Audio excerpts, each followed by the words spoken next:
Oh man. All right. Big guy. So, I wrote out this whole thing, but I think it's a little bit too long and too rambly, so I might just edit as I go. And I'm really nervous, and it really bothers me how cool, calm, and collected Mandy and Alex have been all day long, and how I've been just freaking out about this moment all day. And so I just can't wait to I hope I make you proud, big guy. We'll see. So, I cannot believe my best friend just got married. For those of you who don't know me, my name is John Woodman. I went to Potsdam with this guy right here. We were in our fraternity together, Phi Mu Alpha. We were in an acapella group together at Potsdam Pitches. But funny story, which Alex kind of gave away at the rehearsal last night. Alex didn't like me at first. He thought I was a big tool. Basically, the first time we met, I heard him sing, and he, as you all know, has an awesome classical voice. And so I said, "Wow, hey man, my name's John. You have a great voice."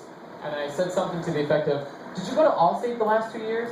And he was like, "Oh no, I never made it to Allstate." And I said something like, "Oh, I could have sworn I saw you there the last 2 times I was there." And it was just a little awkward because, yeah, sorry about that, big guy. But after we got past, he has a better voice than me, so it's fine. After we got past that, now I'm going to go. Alright, although he initially thought it was a tool, right. However, through our time in men's ensemble together, we started to get to know each other and become friends.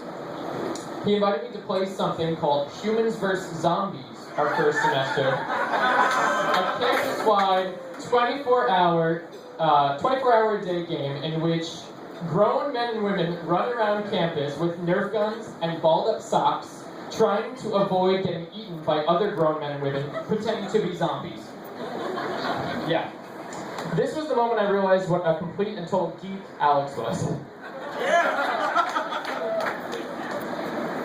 But between his passion for Nerf guns, or on top of his passion for Nerf guns, I came to also find out Alex loved video games, specifically Pokemon, card games, specifically Magic cards, and on top of all that, Alex, as you all know, loves to say the strangest things. For example, a few of my favorites include, "If you were a woman, I'd slug you." And indeed. And boy howdy. That's not what he really sounds like, but that's my impersonation of him, sorry. And I think what you meant to say is,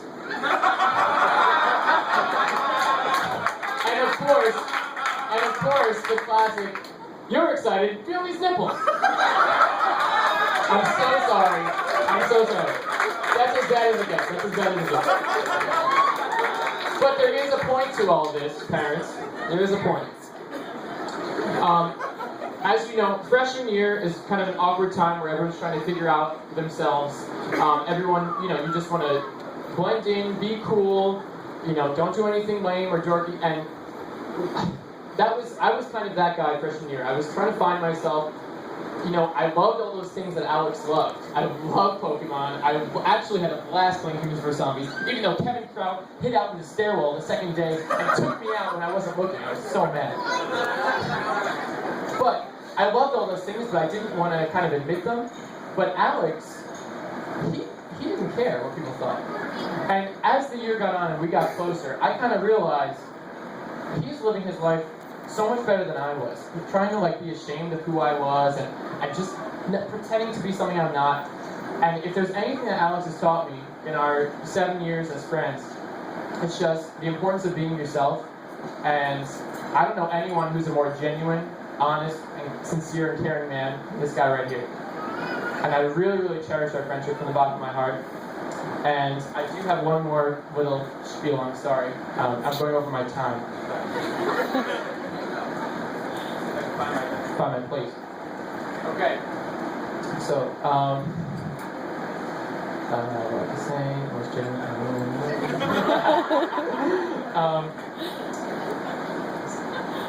Oh, okay. So, I never would have thought that Alex would wind up meeting a girl who is just as much a geek as he is. And you know what? You two are absolutely beautiful together. You are. And I can't get over it. And Mandy, not only are you marrying a man who doesn't care about what other people think, but he will go out of his way for you the rest of his life. And I know this because as a friend, he's done that to me and everyone else sitting at these tables. When my grandfather passed away 2 years ago, I didn't even get a chance to tell him. And he showed up the next day at the funeral. My girlfriend drove all the way up to Kingston, picked him up, drove him down to Long Island, because I don't think he had a car at that month. And it was a total surprise, and it just meant so much to me to have my best friend there, who I never would have thought would have come all the way across the state just for my grandfather's funeral. And Eric called him up, he's like, no, of course I'm going to be there. Why would I miss that? And just that kind of thing, Mandy, which I know that he's going to treat you just as well, and if not times 1,000. And you know,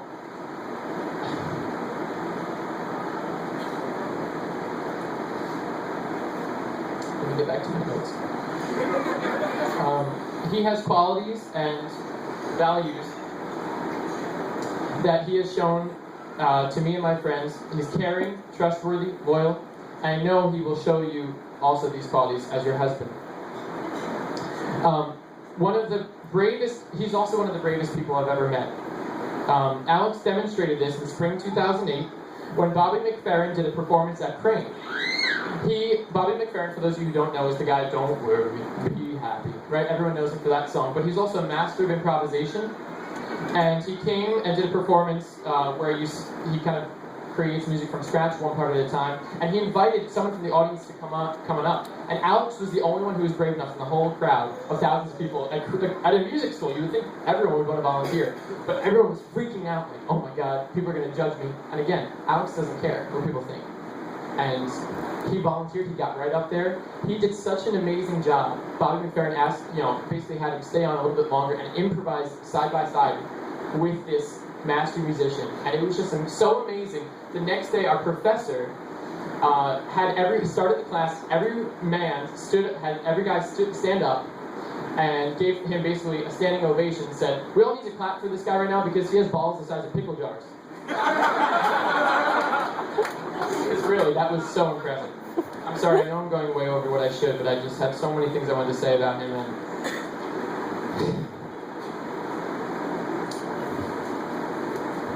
Pickle jar. Alright, so here's what really matters. Alex, you and I wound up becoming best friends and have had amazing memories in our time in our a cappella group, the Pitches. Like that time you fell asleep in Penn Station on the floor and people thought you were a homeless man. Or in our fraternity when we had to trudge through 3 feet of snow to complete our pledge service project to clean up Crane, which wasn't fun, but we did it, and you made sure everyone got their butts there. And Mandy, I know I speak for all of Alex's top stand friends at least here when I say that we absolutely love and adore you. Even the ones that just met you today, I'm sure, have already fallen in love with you, because I have, and don't worry, I'm not going to try to steal them, guy. But my girl's right over there. But Mandy, you are sweet, you're smart, you're funny, you're quirky. I got a little cheesy writing this, but you're honestly an angel, and you're my best friend's girl of his dreams. And I know you will take care of him, and you will love him, and you will cherish him through good times and bad. Alex, but you're my best friend. I love you as a brother, and I'm a better man today for having had you in my life. So cheers to an amazing future for the happy couple.